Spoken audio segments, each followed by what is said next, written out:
एक तरफा plane path जब होता है तो कोई भी टीम तब भी अपने घर चली जाती है। दैट इज द रीजन के ड्रॉप क्लैशेस भी होते हैं, बिकॉज सबको पता है हम तो पहुंच ही जाएंगे। और छोटा सा ये मैप है, अगर ड्रॉप क्लैश आपके नहीं भी हो रहे हैं तब भी थर्ड पार्टी आने की चांसेस काफी हैं। हाँ। तब भी आपके गन्स की या पैरों की आवाज सुन के कोई आसपास से आ सकता है, तो काफी सारे सिनारियोज बनते हैं। बट यहाँ पे तो देखिए शुरुआत हुई है कितनी शानदार तरीके से। ओरांगुटान TCW के एक प्लेयर को उन्होंने डाउन किया, इनफैक्ट 2 प्लेयर्स को डाउन किया, और ये उतरते के साथ ही हुआ है। यहाँ पे ज्यादा समय लगा नहीं।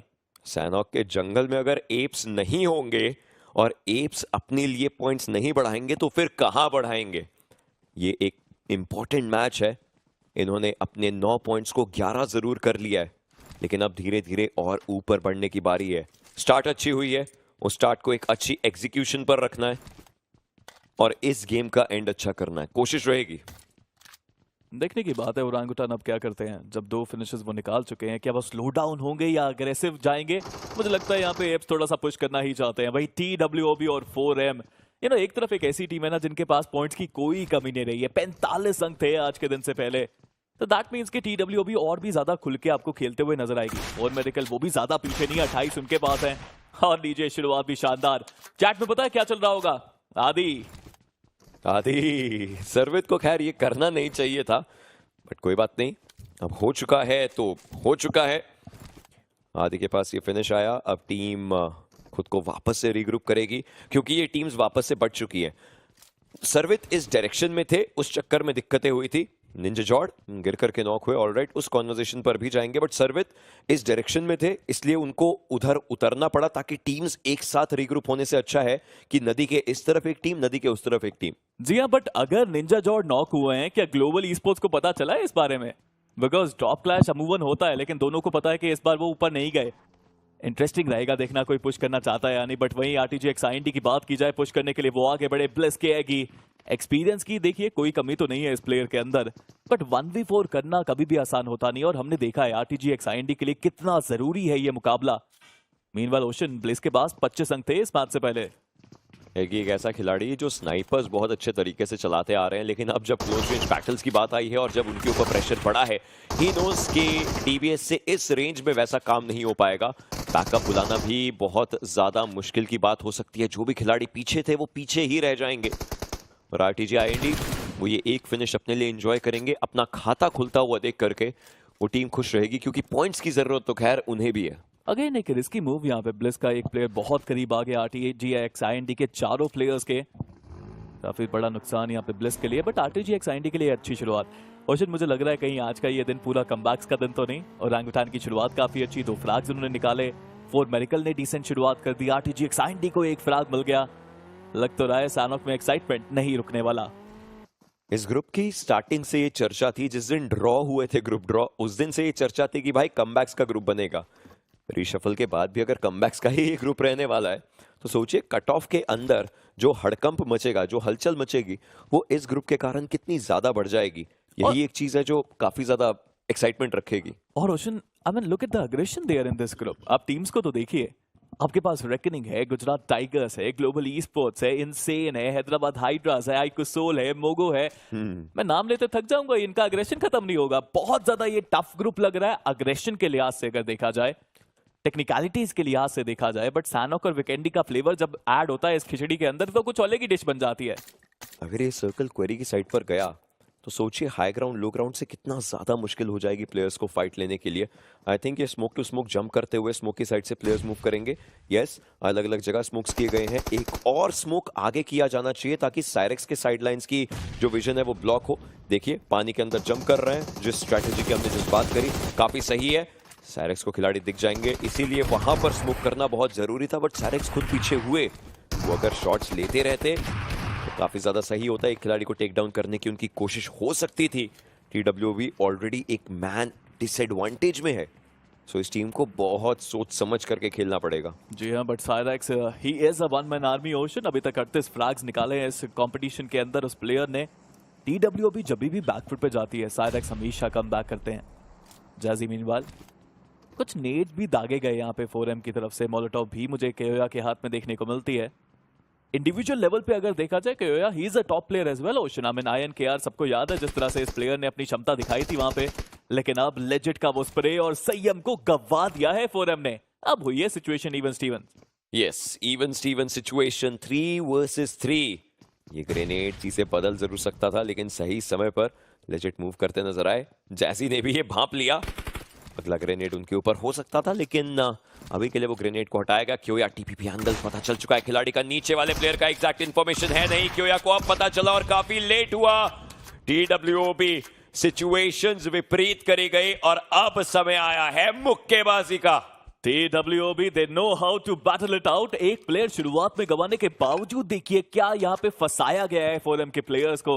उनको पता ही नहीं था कि नीचे कोई खिलाड़ी है, और जब नीचे के बारे में पता चला तो ऊपर वाले प्लेयर ने एक प्लेयर को नॉक कर दिया। इनक्रेडिबल डिफेंस यहाँ पे दिखाया है। बट फोरम एक ही प्लेयर बचा है, and guess who, it is going to be Aadi, जो आखिरी प्लेयर है अपनी टीम के। और अगर ये इसी कंपाउंड में बैठे रहे, रश तो इनके ऊपर भी आ सकता है।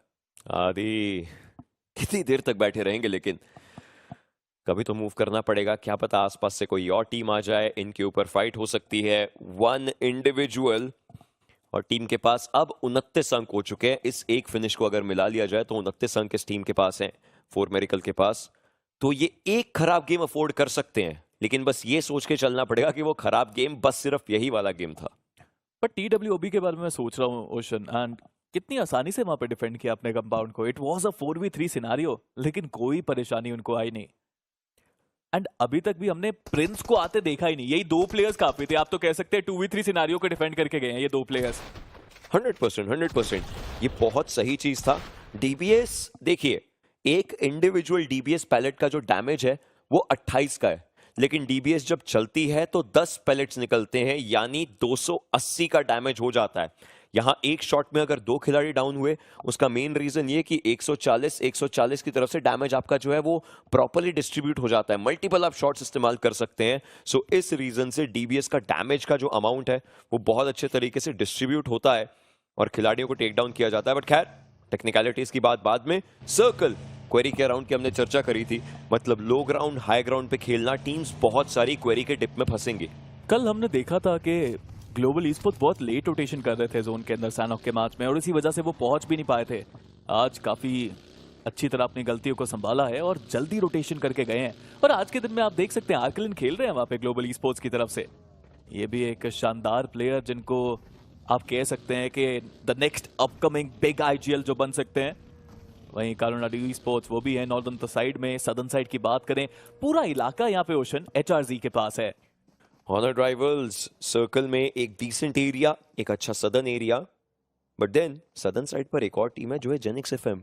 पॉइंट्स नहीं है, पॉइंट्स उनको उठाने हैं, स्ट्रैटेजीज बनानी है, बट स्ट्रैटेजीज को सही तरीके से एग्जीक्यूट भी अभी करना पड़ेगा और कोई समय नहीं है। मेजी के साथ एक चर्चा हुई थी मेरी स्पिरो, और उस चर्चा में यही था कि कब एक ग्रुप की टीम ये सोच सकती है कि अब खुद के अच्छे परफॉर्मेंसेस खत्म करने का समय आ चुका है, कमबैक करना है। आपके अकॉर्डिंग वो कौन सा गेम, क्या वो यही गेम है या अगला गेम होगा? देखिए जितना जल्दी हो सके उतना जल्दी, जैसे LG ने किया था लास्ट गेम के अंदर। रेज गॉड थे जो MVP बने, 6 फ्रैग्स निकाले उन्होंने। एंड ओशन, कमबैक करने का कोई खास समय होता नहीं है। जब आप कमबैक कर पाए, जितनी जल्दी आप कमबैक कर पाए उतना अच्छा आपके लिए। टीम कॉस्मिक का हमेशा एक खास समय होता है कमबैक करने का, उनके अलावा शायद किसी टीम का ना हो। देखिए टीम कॉस्मिक पहला मैच अच्छा खेल जाए तो फिर मजा ही किस बात का। वो टीम कॉस्मिक है, टीम कमबैक है, आखिरी मैच भी करेंगे ना वो तो कमबैक। होपफुली इस बार आखिरी मैच में ना हो, होपफुली अब जब उनके गेम्स आगे हमें देखने को मिले तो उस तरीके से वो उस मेंटालिटी के साथ खेले। बट देन लेट्स सी वो होता है या नहीं। ग्लोबल ईस्पोर्ट्स और मोगो एक दूसरे के आमने सामने, आसपास इनफैक्ट काफी ज्यादा। मोगो में एस्पावर और उनके पीछे ओरंगुटैन। ये एक अच्छा बैटल देखने को मिल सकता है, बहुत ज्यादा सीख इस बैटल से मिल जरूर सकती है, और अच्छे बैटल के लिए अच्छी परफॉर्मेंस टीम्स को रखनी पड़ेगी। iCUZINA इन सीरीज एक अच्छी परफॉर्मेंस के लिए जाने जाने वाला device, Snapdragon 7 Gen 3 processor. But ऐसा लग रहा है ओरंगुटैन के खिलाड़ी थोड़ा डिसीजन बदल रहे हैं, मे बी साइडलाइन से अटैक करें। बिकॉज जोन के सेंटर में आप, राइट, अगर आप एक ही टीम पे फोकस करेंगे या फिर एक ही कंपाउंड के ऊपर फोकस करेंगे, कोई आपके ऊपर भी फोकस कर सकता है दूसरे एंगल से। दैट इज द रीजन कि ओरंगुटैन थोड़ा अलग खेलना चाहते हैं। बट ओशन, मैं तो सच में एक्साइटेड हूँ मोगो वर्सेस ग्लोबल ईस्पोर्ट्स को देखने के लिए। मोगो ने जहां पे चिकन निकाला था विकेंडी के मैच में, वहां पे उन्होंने ग्लोबल ईस्पोर्ट्स को भी हराया था, and that was a legendary battle. अगर दोबारा वो बैटल हुई तो मजा आएगा। और दोनों खिलाड़ियों, दोनों टीम्स के अंदर इनफैक्ट खिलाड़ियां जो हम देखते हैं उनके पास MVPs की कोई कमी नहीं है। हालांकि TCW के जैक्स OP स्पॉट तो किया है उस खिलाड़ी को, लेकिन अभी तक वो सिंगल टैप शुरू नहीं किया उन्होंने। ऑन ड्राइवल्स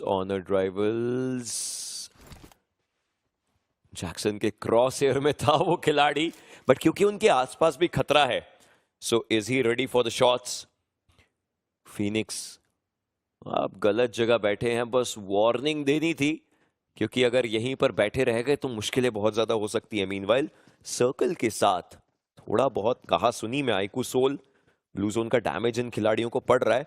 क्या ये थोड़ी डिफरेंट स्ट्रैटेजी लेकर के आ रहे हैं या फिर अभी भी कुछ अलग चीज सोच रहे हैं? क्योंकि कल के दिन जब मिरामार में अपना दबदबा इस टीम ने जमाया था, जब वो चिकन डिनर उठाया था, खुद जोन के बाहर जाकर के खिलाड़ियों को मारा था, देखने को मिल रहा था कि ये टीम भी अब फाइनल्स के ऊपर नजरें गड़ा करके बैठी है कि जाएंगे कोची, करेंगे डोमिनेट, और इस गेम के अंदर भी वैसा ही कुछ रखना चाहेंगे। जी हाँ, बट यहाँ तो कुछ उल्टा ही हो गया। यहाँ पे एचआरजी के प्लेयर्स ने रश कर दिया और जैक सोफी को डिफेंड करना पड़ेगा, पर पीछे तो देखो, नो फुट स्ट्रैटेजी शानदार साबित हुई वहां पे। जैक सोफी ने वहां पे नॉक निकाला और एचआरजी के लूसीफर जो अकेले आ गए थे इस कंपाउंड में, वो खत्म होते नजर आए हमें। अब फिनिक्स को पता चला अच्छा वहां पर फाइट्स हो रही हैं, तो मैं खुद को थोड़ा सेफ रखता हूं, कोई दिक्कत की बात नहीं। सर्कल 300-400 मीटर के फासले पर है अब इन दोनों टीम से, तो इन्हें मूव करना पड़ेगा। TCW they have only 10 points इस गेम से पहले तक, तो उन्हें पॉइंट्स बढ़ाने हैं। TWO भी अभी एक अच्छी फाइट करके आए हैं, तो अब आईकू सोल पर हावी होना चाहेंगे, लेकिन वो आईकू सोल है, वो वार्निंग नहीं देते, सीधा वार करते हैं निंजा जॉट के ऊपर, लेकिन शॉट्स आए।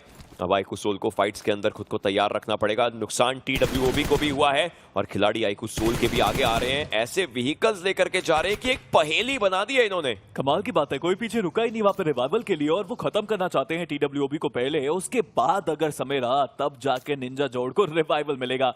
चलिए, नकुल ने कहा जी नहीं, मैं जाता हूँ पीछे, मैं रिवाइवल आपको देने की कोशिश करता हूँ, बट वहां पे अगर नकुल नॉक होते तो पूरा खेल पलट सकता था।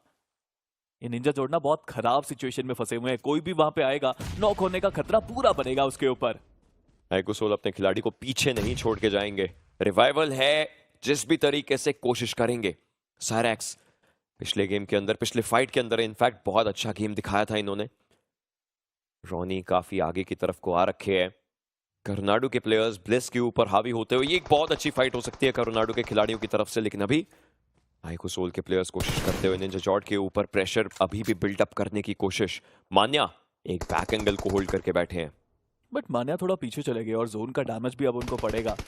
हर थोड़ी देर के बाद बूस्टर उनको लगाना पड़ेगा, हील उनको करना पड़ेगा, बट TWOB भी अभी जोन के बाहर अपने आप को पाएंगे। But to be honest Ocean, ये दोनों टीम्स के पास बहुत पॉइंट्स है, बट ओरांगुटैन जो दूसरी तरफ फाइट ले रही है उनके पास इतने पॉइंट्स नहीं है, और मोगो के एक प्लेयर को डाउन भी किया उन्होंने। It's the world of Manya and we are living in it. जिस तरीके से स्टार्ट करते हैं, ये IGL बताता है एग्रेशन क्या है, और उसी चीज की शुरुआत करते हुए मीनवाइल ओरांगुटैन, ये प्लेयर्स ने अब सोच लिया है मोगो के ऊपर आने का। डेल्टा PG एक गेम में 9 फिनिशेस निकाले थे, इस गेम के अंदर शुरुआत करने की कोशिश करेंगे। साइड लाइन पे प्लेयर्स को स्पॉट किया, एक को टेक डाउन किया, खुद भी टेक डाउन हो चुके हैं, लेकिन आरू की HP बहुत कम हो गई। AKOP he is also ready कि वो आगे जाकर के फाइट ले, लेकिन क्या ओरांगुटैन ये फाइट निकाल पाएगी? एक इंपॉर्टेंट फाइट है यहाँ पर खिलाड़ियों की, और मोगो के खिलाड़ी एक एक करके बिखर से गए। क्या कमाल की बैटल देखने को मिली है ओरांगुटैन की तरफ से। The apes together are ruling this forest. 6 flags total वो निकाल चुके हैं, और आतंकी को भी बहुत आसानी से रिव मिल जाएगा। ओरांगुटैन ने प्रूव कर दिया है कि उनके पास भी वो अग्रेशन है, वो क्षमता है कि किसी को भी वो खत्म कर सकते हैं। और एस पावर ने वहां पे कहीं ना कहीं गलती भी करी, वो बाहर आ गए, उनको अंदाजा नहीं था कि बाकी प्लेयर्स है कहां पे, और बड़ा नुकसान हुआ यहाँ पे मोगो का। देखते ही देखते एक और खिलाड़ी गया ग्लोबल ई स्पोर्ट्स के तरफ से, वो मोलोटोव आया। सायरैक्स आखिरी खिलाड़ी बचे थे, उन्हें टेक डाउन किया गया। मान्या वो इस फाइट के अंदर एलिमिनेट जरूर हुए, लेकिन पूरी टीम को अब गाइड करेंगे आगे मूव करने के लिए। लगभग 250 मीटर इनका और सर्कल का वो फासला, और अब जोन को प्राथमिकता देनी ही पड़ेगी। ओशन, मैं प्लेयर्स के POV देख रहा था जो YouTube पे वो डालते हैं, एंड आईकू सोल काफी प्रोएक्टिव कॉल आउट्स होते हैं इस टीम के, एंड नकुल काफी अच्छा फिल्टर का रोल भी करते हैं। बट वहीं पे गुजरात टाइगर्स के सामने आए, अच्छा यहाँ पे नॉक निकाला डार्क लॉर्ड ने, और ये नेट खत्म भी करेगा मुझे लगता है उस नॉक प्लेयर को, बट अभी के लिए डार्क लॉर्ड वो दूसरा नॉक निकाल नहीं पाए। बट बाकी गुजरात टाइगर्स के प्लेयर्स को थोड़ा सा अब यहाँ पे पुश करना चाहिए। हर्ष पोजीशन उनकी रिवील्ड, एक मोलोटोव आई उनके ऊपर, मौका था यहाँ पे पूरा हर्ष को नॉक करने का, बट निंजा जॉर्ड ने खत्म किया सामने वाले प्लेयर को। निंजा जॉर्ड in 1v1 battle with that shotgun, but इस बार वो शॉट कनेक्शन होगा नहीं और हर्ष उनका शॉट जरूर कनेक्ट हुआ और आइकू सोल का एलिमिनेशन 13वें पायदान पे।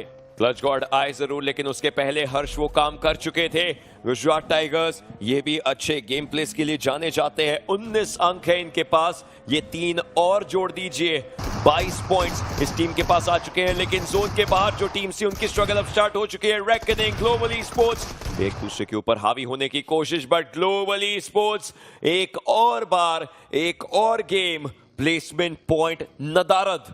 बट वो बाहर गए क्यों? वो जोन के बहुत करीब थे, वो दूसरे आइलैंड पे चले गए, एक पूरी अलग रोटेशन वो करना चाहते थे। सरप्राइज मिला उनको रेकनिंग के रूप में, बट वहीं जेनेक्स एफएम अब 3 प्लेयर्स डाउन है। करण द कैप्टन के ऊपर पूरी जिम्मेदारी, बट हैदराबाद हाइड्रास डिस्टेंस काफी कम है उनका, आराम से यहाँ पे फिनिशेस वो बटोर सकते हैं, बट करण जब तक आएंगे तब तक नुकसान ऑलरेडी हो चुका होगा। हैदराबाद हाइड्रास, ये केव का जो एरिया है, देखिए यहाँ पर आप नीचे अगर गए तो आप एकदम से अपना पूरा एडवांटेज खो देते हैं, क्योंकि आपको बाहर की तरफ को निकलना पड़ेगा, वहां से फाइट लेने के लिए फिर से ऊपर आना पड़ेगा, तब तक मल्टीपल टीम्स आप पर हावी हो सकती हैं, तो ऐसे में बहुत मुश्किल होगी। जेनेक्स एफएम इंपॉर्टेंट फाइट उनके लिए भी, लेकिन थ्रोएबल्स उनके ऊपर किए जा रहे हैं, खिलाड़ियों को टेक डाउन करने की कोशिश है। ये 11 टीमें, ये 30 लोग, माइंड गेम्स खेलने की शुरुआत हो चुकी है और अब जेनेक्स एफएम के खिलाड़ियों की तरफ से रिवाइवल जरूर आ चुके हैं। जी हाँ, एक रिवाइव जरूर दिया। इधर हैदराबाद हाइड्रास ने अपने तीनों प्लेयर्स यहाँ पे वापस हम देख सकते हैं कि वो पैरों पे आ चुके हैं। मुश्किलें बहुत ज्यादा, इंसीडियस डैमेज मिला उनको, बट ओशन वो अभी भी आगे जाना चाहते हैं और ये 2 ऐसी टीम्स है जिनमें से दोनों को पॉइंट चाहिए। हालांकि जेनेक्स एफएम को कुछ ज्यादा अंक चाहिए यहाँ पे। स्किलफुल, लेजेंड ये खिलाड़ी स्किलफुल, एक अच्छा ग्रेनेड किया गया। हैदराबाद हाइड्रास को वापस से झटके देने की शुरुआत करी है। सामने के एरियाज पर स्मोक्स करके विजन उस डायरेक्शन की ब्लॉक करना एक बहुत सही चीज। रीड ऑन दूसरी तरफ इंसेन के स्पाई को टेक डाउन कर चुके हैं, मतलब इंसेन की भी मुश्किलें बढ़ती हुई। स्किलफुल को ये नहीं पता कि बाकी खिलाड़ी थोड़ा सा उस केव के रिज के एरिया के आसपास है। इंसीडियस को खत्म किया जाएगा। स्किलफुल के उस ग्रेनेड के बाद वो आए जरूर थे, ये पहला ग्रेनेड फिनिश स्किलफुल के पास, और ये व्हीकल लेकर के जाना चाहते जरूर थे, लेकिन वो शायद एक फेक आउट कर रहे थे व्हीकल में बैठ करके कि आवाज आती है और खिलाड़ियों को लगता है कि शायद यहां पर कोई मूव कर चुका है। दिक्कतें हो सकती हैं। स्किलफुल के बारे में पता चल चुका है, एस12 के दोनों तरफ से शॉट्स आए। जी हाँ, बट मुश्किलें और भी बढ़ सकती हैं, बिकॉज मैं देख सकता हूँ कि नीचे वाले कंपाउंड में क्लच गॉड भी आ चुके हैं अपनी टीम से थोड़ा सा दूरी पे, बट यहाँ पे एक प्लेयर को डाउन किया टर्मी ने। इनके पास मौका जेनेक्स एफएम के इस रोट को रोकने का, उन्होंने रोका भी सही। सिर्फ 2 फ्रैग्स निकाल पाए जेनेक्स एफएम इस मैच में, और वो अभी भी बहुत पीछे है पॉइंट्स टेबल के अंदर। टर्मिनेटर अपने नाम के ऊपर काफी सही तरीके से, टीसीडब्ल्यू के पास सर्कल आ चुका है, सेंट्रल एरिया है, लेकिन सेंट्रल एरिया के साथ साथ वो 10 पॉइंट जो है ना चिकन डिनर के, वो भी उठाने पड़ेंगे अगर खुद को और आगे देखना है। ओशन बहुत ही रेयर सर्कल है ये, राइट? आई मीन आप हैदराबाद हाइड्रास को देखिए, उनके पास अभी भी क्रिप्टो है, टर्मी है, बट एचआरजी के प्लेयर्स वो नीचे आ चुके हैं। अगर ऊपर से किसी को स्पॉट किया तो नॉक निकाला जा सकता है। उधर आरटीजीएक्स आईएनडी वो चारों प्लेयर्स के साथ मौजूद है। आदि भी बहुत देर से सर्वाइव कर रहे हैं, आखिरी प्लेयर, और वो भी अपनी टीम को टॉप 10 में तो ले आए हैं। कर्नाटक के खिलाड़ी, उनके लिए मुश्किलें हो चुकी है। इंसेन के इविल मैनी जॉर्ड को टेक डाउन कर चुके हैं, और अब गुजरात टाइगर्स की ये जो फाइट रेकनिंग के अगेंस्ट होनी थी जोन के एज पर, प्लेयर्स अभी भी सोचते हुए क्या होगा। हंटर्स ने हंट किया, आदि को आराम से खत्म किया। इंसेन के खिलाड़ियों के ऊपर अब हावी होने के लिए तैयार ओजी, लेकिन एके ओपी की एचपी, एक गोली अगर और लगती तो फुल स्टॉप लग जाता उस टीम पर। नेड्स बहुत इंपॉर्टेंट रहने वाले हैं, बट इनसेन उनके पास भी नंबर्स गेम एडवांटेज है नहीं। ओशन केवल 3 प्लेयर्स है, जिसमें से एक प्लेयर वहां पे डाउन है। रिवाइव करना अभी भी बाकी, और स्पाई वहां पे रिवाइवल की प्रक्रिया को भी शुरू करते दिखे जरूर, बट ईविल का फ्लैंक देखिए ओशन, ये बहुत खतरनाक हो सकता है ओरंगुटान के लिए। ईविल प्रॉपरली ईविल, वो स्ट्रैटेजी अभी तक गोली नहीं चलाई उन्होंने, काफी सही, लेकिन अपर एरिया पर आ चुके हैं। स्पॉट करने की कोशिश हो सकती है। इंसेन ओरंगुटान को 2 अलग अलग एरिया से पकड़ रही है स्पाई। एचपी बहुत ज्यादा कम हुई, वो खुद ही उस ग्रेनेड की तरफ को आ गए जो बहुत मुश्किलों में उनको डाल चुका था। ओरंगुटान का एक खिलाड़ी डाउन है, सारा का सारा भार सिर्फ और सिर्फ एकेओपी पर आ चुका है। अपनी टीम को क्वालिफाई करवाने के लिए अच्छे गेम प्लेस, अच्छे गेम सेंस, अच्छे गेम स्टाइल की जरूरत, लेकिन एकेओपी रेकनिंग दूसरी साइड से, और ये सैनॉक का जंगल है तो वाइपर तो डसेगा। जी हाँ, 7 फ्लैग्स यहाँ पे आ चुके हैं रेकनिंग के लिए, बट ओरंगुटान ने भी अपना कार्य करके दिखाया है। एवरेज गेम प्ले उनके लिए यहाँ पे आया है, बट टीसीडब्ल्यू जरूरी था कि वो भी कुछ स्पेशल करे। शुरुआत में 2 प्लेयर्स गवा दिए थे, बाकी प्लेयर्स यहाँ पे डिफेंड नहीं कर पाए अपने कंपाउंड को। आरटीजीएक्स आईएनडी 4 फ्रैग्स हैं ओशन, और सबसे अच्छी पोजीशन अगर किसी के पास है तो वो RTGX IND के पास है इस जोन के अंदर। फ्रीडॉन को रिवाइवल चाहिए, वो रिवाइवल चलिए बैक साइड पर मिल जरूर जाएगा, बट अब सोचना ये कि आगे की फाइट्स किस तरीके से होंगी।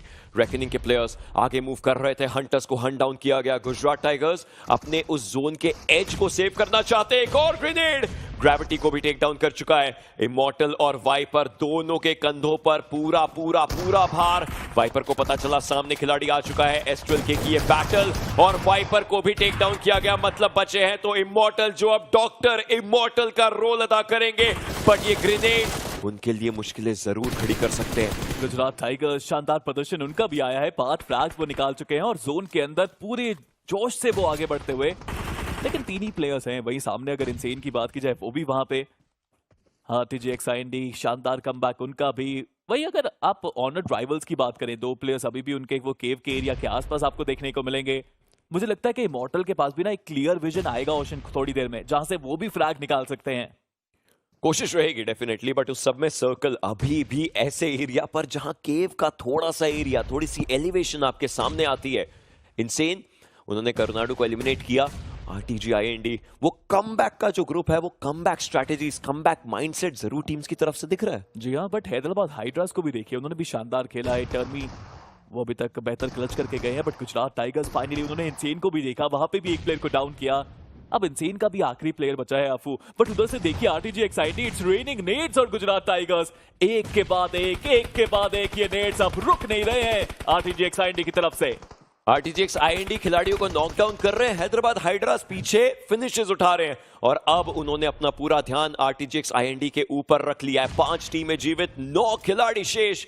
हैदराबाद हाइड्रास हायर ग्राउंड है, लेकिन धीरे धीरे सर्कल में पहुंचने के लिए उन्हें RTG IND को जरूर एलिमिनेट करना पड़ेगा, ताकि वहां से वो जो कवर्स हैं वो हैदराबाद हाइड्रास के हों। ये ग्रेनेड्स, ये मैन मेड रेड जोन बनाने की जो पूरी कोशिश है, उसमें अब कुछ ही ग्रेनेड्स बचे हैं, तो जब ग्रेनेड्स खत्म होंगे वेपन्स की फाइट है। और हैदराबाद हाइड्रास के प्लेयर्स को नीचे जाना पड़ेगा, ऊपर उनके पास जोन का एडवांटेज है नहीं, तो जब आप नीचे जाएंगे थोड़ा सा ओपन एरिया में आपको भी देखा जा सकता है। वहीं RTGX IND उनके प्लेयर्स तो जोन के अंदर, इधर HRZ के एक प्लेयर ऑटो हील बैटल वो कर रहे हैं, और बिजलू को देखिए, क्या वो ऊपर पहुंच भी पाएंगे? ये तो बहुत मुश्किल कार्य है उनके लिए। उनको घूम करके आना पड़ेगा, लेकिन जैसे वो आगे आएंगे RTG IND के खिलाड़ी उन्हें स्पॉट कर लेंगे। तो ऐसे में बिजलू को ये स्मोक्स के अंदर जब तक वो रह सके, अगले 35 सेकंड उनके लिए बहुत ज्यादा जरूरी है। मीनवाइल स्किप्स वो RTG IND के ऊपर प्रेशर बनाना चाहते हैं। क्रिप्टो ग्रेनेड के डैमेज बार बार उस खिलाड़ी के ऊपर पड़ रहे हैं। बिजलू विद दिस ग्रेनेड, ये थोड़ा ज्यादा ही ओवरकुक हो गया।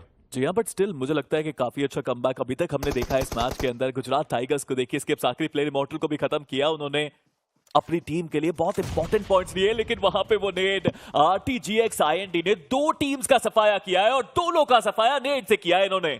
12 पॉइंट्स थे इसके पहले, अब 19 कर चुके हैं। देखिए बिजलू के सामने रैल्फी की ये चुनौती आई। RTG IND अपने लिए पॉइंट बढ़ा रहे हैं, लेकिन ये थोड़ी दिक्कत की बात हो सकती है। Arif he was burning out, उन्हें फर्क नहीं पड़ता इस समय। क्रिप्टो के लिए भी बहुत ज्यादा मुश्किलें हो चुकी हैं। क्रिप्टो की HP धीरे धीरे खत्म होती हुई बहुत ज्यादा दिक्कतों के अंदर, और अब बचा है एक खिलाड़ी ऑनर्ड राइवल्स का जो हील कर रहा है, बट RTGX IND क्या वो खुली बाहों से स्वागत करने के लिए तैयार हैं इस चिकन डिनर का, या फिर और तो पूरी गेम पलट सकते हैं? अभी भी फर्स्ट तो रहे हैं वहां पे, उनके पास अभी भी 3 फर्स्ट एड जरूर है, बट पहले भी एक बार किया था RTGX IND ने, एक बार फिर से किया है उन्होंने सैनोक के मैच में अपना कब्जा।